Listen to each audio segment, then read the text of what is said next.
Is that even doable?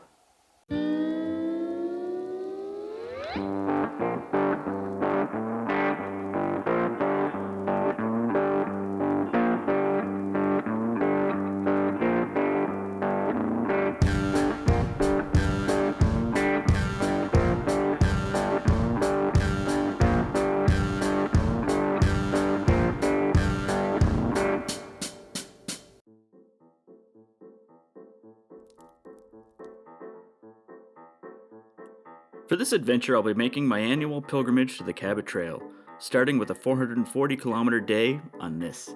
There's not a lot of room on there. So with a low maximum speed and a long way to go, I hit the road early, winding my way through town as highways aren't really an option. The stock monkey tires definitely lack any real traction on freshly graded dirt roads, but I'll be damned if I'm going to replace tires that aren't worn out. Thankfully, the sketchy gravel didn't last long and I was able to confidently take the back road through farmers' fields and avoid taking the highway into Nova Scotia. I can't help but stop and check out roadside art like this in Amherst. Probably the best use of a Chrysler Sebring in a long time. Was that company called Choice Nuts? Anyway, as I got to Oxford, I felt like my trip was finally beginning as I left the pavement and got onto a trail heading east.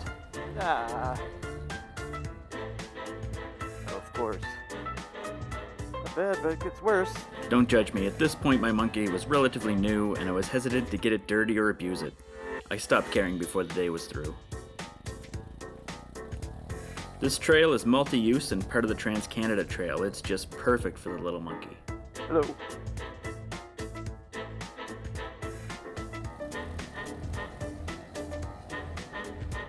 Want to get in that rut there, jeez. Ugh. But a couple short sections were a little tough on the stock monkey suspension. There we go. And my fillings. A little rocky. But overall, it's well maintained, in great shape, and just a blast to ride through at a leisurely monkey pace. So if you're looking for a challenge, this route probably isn't it.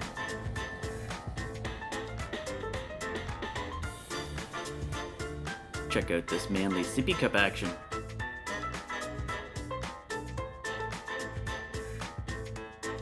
I find the main benefit to taking trails like these is that you get to see things that you otherwise would miss by taking the main roads.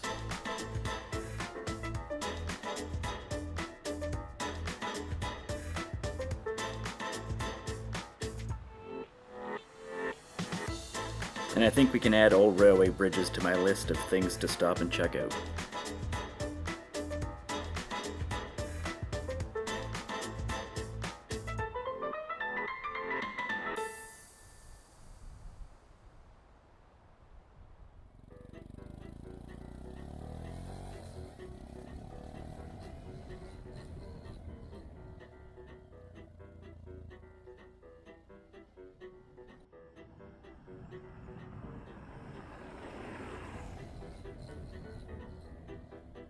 Continuing towards Tatamagouche, I began to see a bit of ATV traffic. And the trail became more and more groomed as I got closer to town. In fact, it was so well groomed that I began to question whether or not motorized vehicles were still allowed.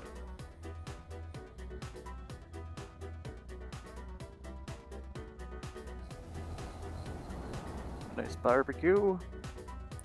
As I entered the town limits of Tatamagouche, the overhanging trees disappeared and in their place were ocean views, lots of public access, and various facilities. I was surprised by how many people used this section of the trail. ATVs, walkers, joggers, bicycles, hondamonkeys, and everyone was respectful and getting along. It's a little busy around here, holy. I eventually saw why it was so busy. Oh, yes, okay. Farmer's market. The best place to be going through. Go ahead. Okay. Thank you.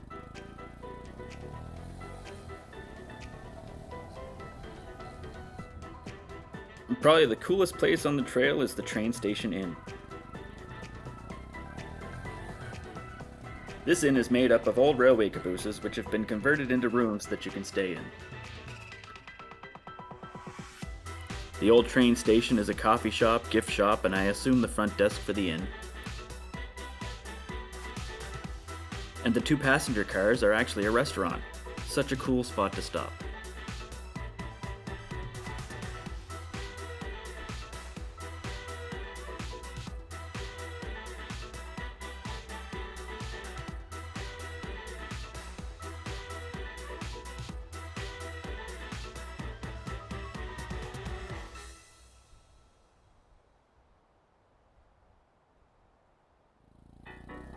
So after a quick coffee and taking some time to check out the trains, it was time to hit the road again.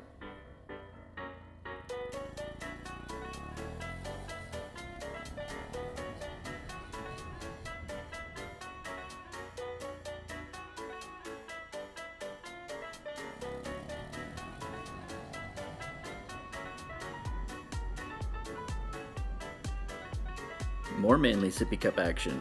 Seriously, riding one-handed while drinking a smoothie should tell you how difficult this trail is.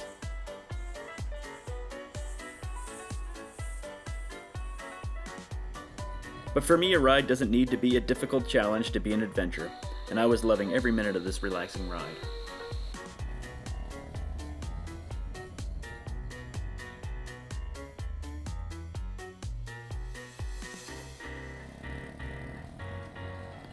And there were some pleasant surprises along the way. Holy!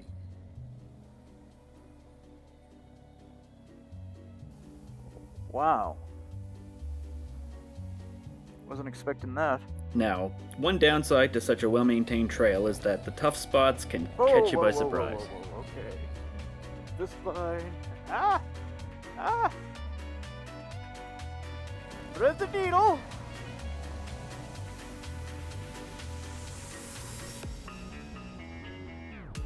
Once I made it to Pictou, it was all paved back roads to Cape Breton, which is fine because they're full of twists, turns, and ocean views.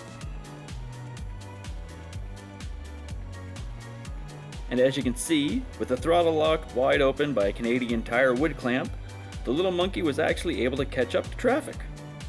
Eventually.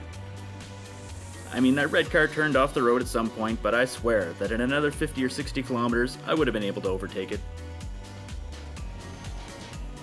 Eventually I made it to my last stop on mainland Nova Scotia, the Cape George Lighthouse overlooking St. George's Bay, and I could finally see Cape Breton in the distance. Yeah, my body was getting pretty stiff by this point.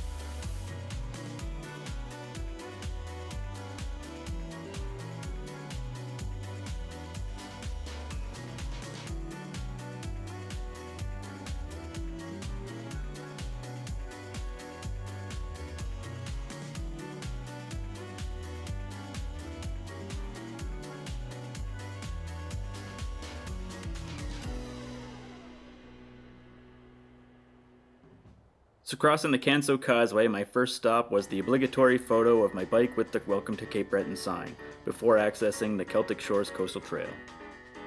Now, being unable to find the access point near the causeway, I found this trail, which I won't disclose the location to because I'm pretty sure that I should not have been there. And by pretty sure, I mean that I absolutely should not have been there. Well, this better make it, because I don't think I'm climbing back up. This spot was so steep that fully stopped with the front brake applied, I was still sliding down. Whew! There we go. Huh. Piece of cake. So I found the trail that I was looking for, and this nice galvanized steel bridge must mean that it's groomed. I mean, why else would someone spend that kind of money? But no, the well-traveled trail did not last long. Holy!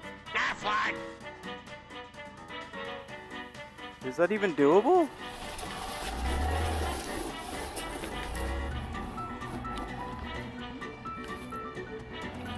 It was at about this point that I was thinking that I should have installed the mini Motos tractionated tires that were sitting in my garage at home. And I also lost my sippy cup somewhere on this beach, so now I have the blood of 1,000 sea turtles on my hands because of that straw. Holy! I just got 3 kilometers to go. I decided to give a beach a walk to see if it got any worse before attempting to go any further. It didn't really get any worse, but there was a small amount of water to cross. I decided to turn around because I didn't want to ride through salt water. Note that this is passable with a considerable amount of work and a little saltwater crossing, but I'm pretty sure that this section of the Celtic Shores Trail is intended for hikers or just beach access. And my next concern was whether or not I could find the exit to the trail or if I would have to carry my bike up the cliff I came down. Luckily, I found my way out and I got back onto the trail at the proper motor vehicle access point. Let's use a hammock.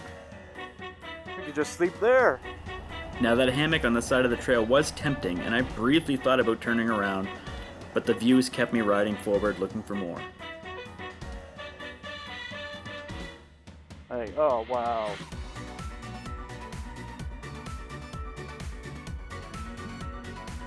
Crazy. I was originally planning on getting to Mabouf to spend the night, but then I found this. Leave no trace, pack it in, pack it out. I think I'm staying here.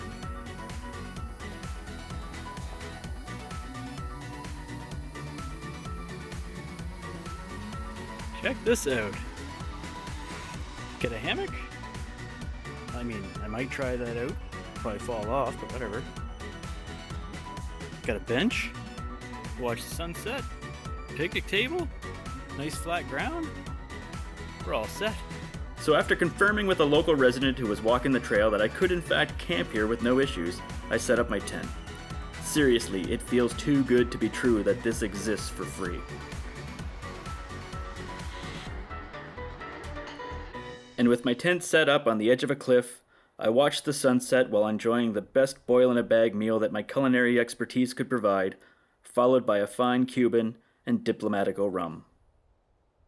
I couldn't wait to hit the Cabot Trail the following day.